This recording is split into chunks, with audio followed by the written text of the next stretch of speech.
Hey everyone, welcome back to the channel. Software Engineer K here.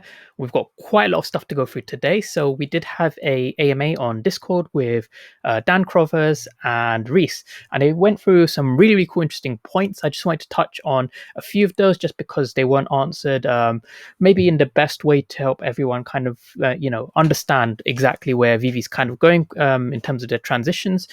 We also had the Batman drop, so I wanted to touch on what I got as well as just a few of my thoughts. And I just wanted to explain to everyone the kind of method that I use in order to ensure that my drops run as smoothly as possible.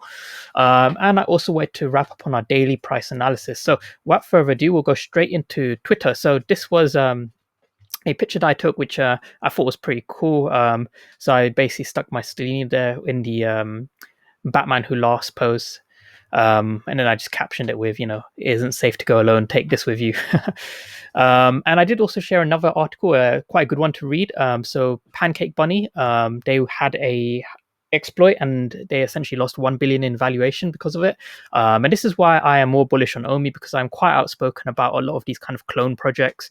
They spend a lot of time on memes and marketing and hype, and they don't really spend as much time on their security. And that's what can happen. We've had this happen before, but every time there's a new kind of crypto cycle, new people get in and they're not aware of these kind of things. They're just chasing the 100x returns. Now there was the AMA, so there was some pretty good questions asked. I definitely recommend having a listen of it. Um, on one question, someone asked about the transfer of OMI to a different chain, and I just wanted to spend a bit of time explaining that. And I also wanted to share some of my concerns with Ecomi on this aspect, because I know that Ecomi, some of the guys do watch these videos, so this is a genuine concern that I have. So it's not that difficult. Essentially what you have is a smart contract, and you would have your native OMI tokens, and you would send these to a smart contract, and that would be swapped over for maybe the new OMI on this new chain, and that would get sent to whichever address or wallet you provide on this new chain. So a really simple way of thinking about it is, if any of you have been ice skating, you have an ice rink, and obviously you can't go on the ice rink with your shoes. You would slip and probably injure yourself. So you would go up to the ice rink people, and you would swap your shoes for ice skates so that you could then go on the ice rink. Now, if you think of the ice rink as a new chain, and if you think of your shoes as an OMI token and the ice skates as the new OMI token, then you can kind of start to see how it works. And the people who are in charge of the ice rink people, you can think of them as the smart contract. They're basically, looking after your shoes, and they are in charge of facilitating the exchange of your shoes for ice skates. And that's essentially, in a simplified way, how it works. Now, my main concern is, and I guarantee this is what's going to happen because I've seen this happen before with other projects, is I have heard that there's going to be kind of like a website that you go to, you send your OMI there, and then you provide an address to receive your new OMI. There's going to be an influx of users who essentially set up fake VeVe websites where you have a contract that people can send their tokens to, and I guarantee it's just going to be someone's own private wallet.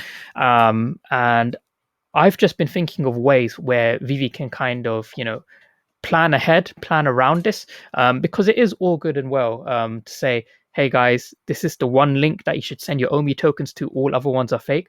But they've been doing this for ages for other things, like VeVe airdrops, and people still get scammed by that. We had this happen with the Uniswap drop as well. The Uniswap drop was a bit of a flop because of that. There was a fake OMI that was listed, and people were putting their money into the fake one rather than the real OMI. So I think VeVe does definitely need to just think about how to execute this. Spend some time thinking about how are we going to execute and facilitate this transfer onto a new chain correctly, so that people don't kind of get accidentally scammed. It's definitely a challenge. It's something to think about. Another question asked was, with NFL PA, there are a lot of players. Are they just sit there releasing 5 players at a time for like the rest of the year? So Reese had a very good point on this.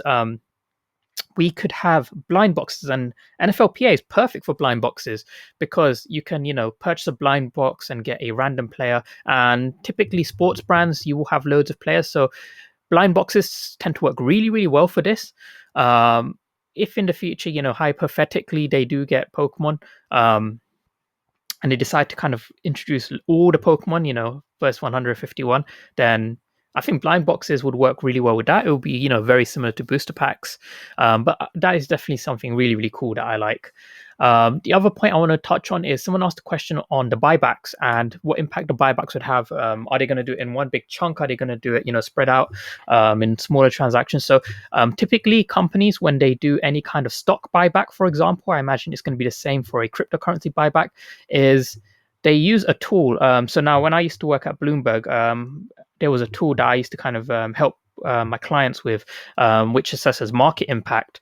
So market impact is essentially, if you were to buy and sell a stock, how much of that stock could you sell to, I guess, minimize the effect on the market. So if you had, say, a million shares of a stock to sell across, say, a 1 month period, you could use this market impact tool to decide, how much of the stock to sell at what time points in order to have the minimum impact on the market, because there are legislations in place where you can't buy or sell to manipulate the price, and because the OMI token belongs, it is the underlying asset of VeVe. If they buy a massive chunk of it and cause the OMI price to go up, then that can be perceived as a conflict of interest, and you don't want to get on the radar of people like the SEC. We know that's just going to cause problems. So that's just essentially what I want to explain. And you guys can read about market impact online. There are like loads of like algorithms that people have come up with to kind of solve this. But there are tools online that people can use. Bloomberg provides tools for this. I think other kind of financial data providers do this as well, like Reuters and FactSet. But that's something to think about as well. Now, what I also wanted to share with you guys is just how I kind of prepare for drops, so you guys can see. So the first thing I do to reduce lag is I will normally go into my settings, and within settings you can see my files, and you can see I've got 263 megabytes of downloaded files. So what I would do first before a drop is I would remove all files. And now you can see the total size is 0. And when I go back to the app, everything just runs a lot smoother, including kind of like loading everything, getting into your drops. The next thing I will do is about an hour before the drop. So some people, they'll see this kind of screen here, and they click into it and it'll tell them, they're notifying me the drop's going to start in like an hour. And they wait on that screen and they keep refreshing. I don't do that. What I do is about an hour before the drop, you can actually see the NFTs, and they'll be in the new arrival section, like it is shown here. But obviously, it won't be like sold out like the Batman is here. But what I would do is I would click into it, and I'll click to every single one. And there's this little flag here that allows you to add to wish list, and I'll click that. And once it's added to my wish list, I would then go to collection, and there's a wish list section right below here. I'll click the wish list section, and you can see that I've got my collectibles here added to my wish list. And I would basically wait until, a few seconds before the drop. I would have a clock on Google, which is like a live clock that's synced to Google's time, and it will have seconds. And right at the moment when it hits 4 p.m. GMT, which is drop time for me, that's essentially when I'll be like, okay, I'll click in, and then I'll go straight to buy now. The common's actually still available. It's like probably the longest that drop has been available in the store, 3849. And interesting thing, like if you actually do go into it, there are people who are selling this below retail. There is quite a lot on auction. Let's see if you can see one below. That's on Buy It Now. Here we go. Buy It Now, 33 gems. That's 7 gems below retail. So I don't actually see, if you just want one for the way it looks, then just go straight to a secondary market. It's cheaper than buying it now on retail. And what I did also want to share with you guys is I got into the drop today, which was pretty cool. So I managed to get the ultra rare. The common and the uncommon were really easy to get. They were just, not sold out for ages. And then I had to wait until I could buy the rare. So I posted on my Twitter a picture of myself getting the rare for 65 gems, which I think is a pretty good deal. It was 60 gems on retail. Here you can see my Batman Who Lost, which is my favorite one, holding one of my unicornos. I really like this kind of pose and picture here, this whole setup. You can see when you zoom in, it's actually very, very detailed. You can literally see his gums. And yeah, we've got the Batman Ultra Rare, which has been dubbed Dad Bod Batman.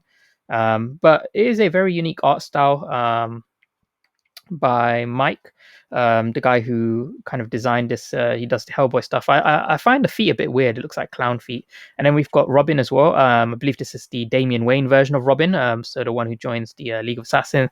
And then we've got the old school one as well, which is quite cool. Now, I did also manage to finally get my secret rare Ultraman added to my wall as well, so that I had to wait ages for that to finally be available to add to my showroom. But yeah, that's pretty much my showroom right now. I do actually want to get around organizing it properly, but right now I'm just kind of adding things as I get them.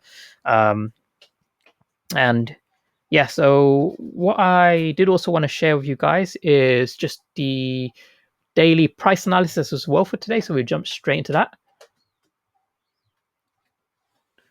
So OMI's price today, pretty much still staying on this support line. Let me just pull down this trend line. Okay, so we are still following this trend line on a downtrend, and we're sat around about 0.31 cents, 0.32, around that range. It does tend to fluctuate a bit around there, but I have noticed that the price does dip a little bit after a drop as well. So I would say, we are still going to stay in this range. We'll probably continue going downwards slightly and then rebound. I think what we could be in the overall crypto market is what is known as a dead cat bounce. So for those of you who don't know, it's where the price will kind of dip and then recover a bit, and that gives people a false sense of security, like it's going back up, and then it will dip even lower. And so it's kind of like a dead cat that's just bouncing down and down and down. So I think we could be in an overall dead cat bounce for the overall crypto market, just because we have seen a lot of volatility in the past week. So what I'm doing is, and you guys don't have to do this as well, but I'm going to set a pending buy for 0.3 cents end of this week, assuming we're still above the 0.3 cents mark. And just in case we do get one of these random wicks, I'm going to set a pending buy at either 0.25 or 0.27 cents. I think depending on where we are, it's going to be one of the two. But I'll start with 0.27 cents. Well, yeah, I'll probably start with 0.27 cents first and then see where we go from there. Just because I don't believe we will go that low and stay that low. It's just the possibility that we could go that low, because you never know what can happen in the crypto markets. Tomorrow, America and China and the UK could all come out and say we're banning Bitcoin, and then that would just destroy the markets. You just never know what's going to happen. So that's pretty much everything I wanted to go with you guys today. As always, please do like and subscribe to support the content, and I'll catch you guys in the next video. See ya. Oh, and before I do, there is the unofficial Ecomi group. I'll leave a link to that below. That is being managed by some really, really kind of like hardcore fans of VeVe. They're really, really nice guys. We also have Reese in there as well. So do check that out if you kind of just want to get some more like VeVe specific questions and answers. But there are obviously rules in that as well. They don't tolerate FUD and whatnot. So don't just go in there and spam. Ecomi is a scam or whatnot. But have constructive things to say. So yeah, as always, please do like, subscribe, sort of content, and I'll see you guys in the next video. See ya.